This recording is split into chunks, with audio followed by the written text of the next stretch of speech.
Might and Magic Heroes 7 is the last episode of the Heroes franchise that has been released back in 2015 by Ubisoft, and shortly after in 2016 the extension Trial by Fire followed that introduced the Dwarf campaign.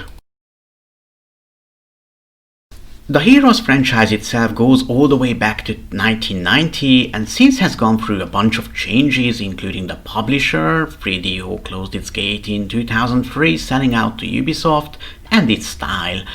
To me, that was a very sad moment in history, as many of my childhood's memories related to 3DO games. Oh, don't cry, are you? The base concept of this game remained unchanged: building our armies, managing our castles, moving the heroes around while gathering resources and battling foes in order to level up and gain access to stronger creatures and powerful spells. The current price tag on the base game is €40 and additional $30 on the extension. There are ongoing discounts everywhere. I could purchase the complete edition on sale for approximately €13. In this review, both base and extension included, so I could sum up my good and bad points from the full experience Heroes 7 could offer. Without further delay, let us jump into this magical world and let's find out what sort of evaluation can be squeezed out of this pearl.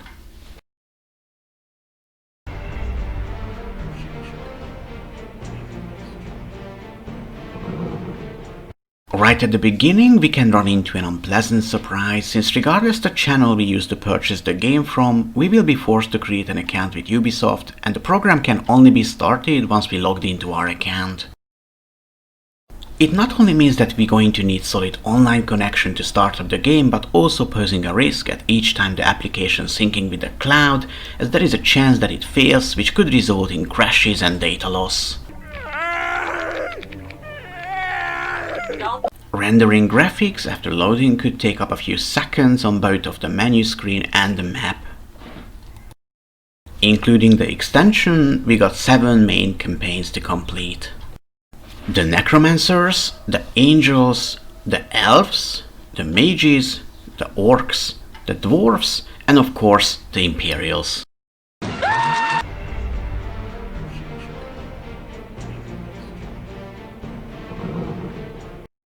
Any campaign can be selected by choosing the relevant piece of land on the war table.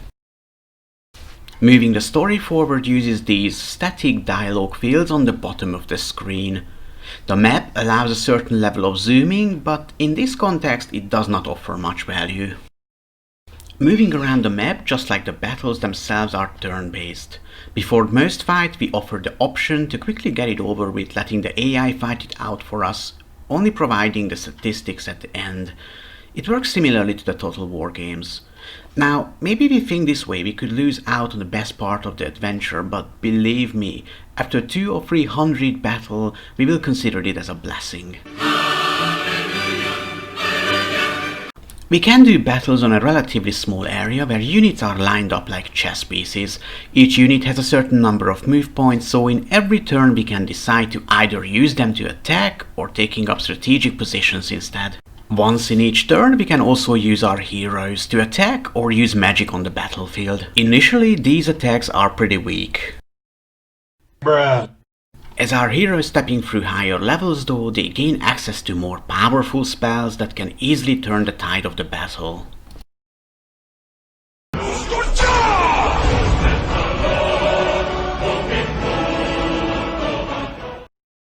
Our castles provide us with further options such as recruiting units or setting up new buildings. As our fortress grows and gains levels, so we can get access to higher level creatures like knights, dragons or titans. One of our tasks is to train our greenhorn little adventurer until he or she becomes a badass warrior or a crazy archmage ready to demolish the enemy. For this, we can use our experience points gained through battles and resources while investing them on the special ability wheel. Here, inserting those levels to certain slots, we can further enhance our physical or magical abilities. The highest level to reach in the base game level 30, in the extension it goes all the way up to 50. We can also find special items while wandering around the map that can further increase our attributes. Such items could be like armors, weapons and other useful objects. I personally would have loved to take control over the demonic forces as well, since their armies had certain advantages, features, and units.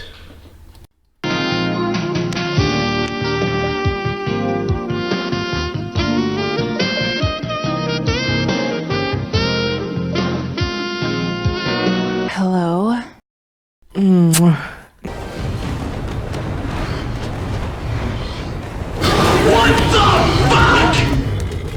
As a narration between levels, we can see these static painting-like intros that somehow suggesting that the devs ran out of the budget, so they could not afford any further animation here.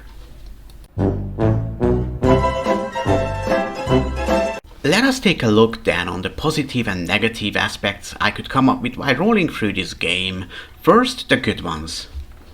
Heroes 7 is relatively stable. During the complete, more than 40 hours long campaign, I only encountered a handful of bugs and crashes. For all fans of the Heroes franchise, this episode will certainly offer some good entertainment, as it brings the usual content without turning away too much from the original concept. I don't see many reasons to criticize the game based on the graphics, and other than the rendering delay, it ran pretty smoothly with my i7. It will offer some challenges to those who like to jump into the highest difficulty right away, to the point where certain parts of the campaign almost seems unfair under a certain level. I think during the dialogues the voice actors did a decent job, as it does not feel forced or boring at most parts. I'll drag you through its streets in chains before nightfall! Damn! Now, let's move on to the less pleasant parts, so my review would not feel too one-sided. The game is rather long, maybe a little too long in my opinion, since essentially each new chapter built up exactly the same way. After a long map and many invested hours, we finally created a huge army and strong economy, only to lose everything right away on the new map, forcing us to start all over again. It can get frustrating after the 20th, 30th time. The other problem comes directly from the previously mentioned issue. The campaign inevitably becomes boring, and after a certain point I really couldn't care less about the dialogues or the fate of our characters. Since we are talking about 7 campaigns, while playing with orcs or elves, I already forgotten what actually happened in the story of the angels or imperials. Syncing with the cloud failed on me a few times. Once it resulted the corruption of most of my saved files that forced me to replay a previously finished map. That was not a happy time. Headshot.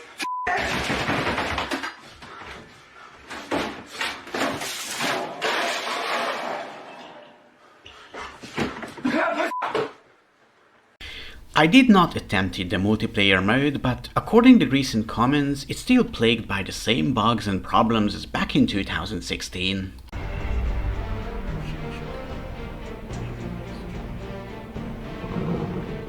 To summarize the experience, I had a really good time playing Heroes 7, and I don't feel it like wasted effort or money. It is a fact that this game is not for everyone, and in today's fast-paced, multiplayer-based FPS world, it attracts less and less gamers who feel passion and desire to jump into another turn-based RPG strategy-styled adventure. But for those who are not discouraged by these type of games, I full-heartedly recommend this title. Of course, if possible, we should wait for the next discount. I would give Might and Magic Heroes 7 a strong 6 out of 10. Thank you for your attention, and peace be with you until we meet again.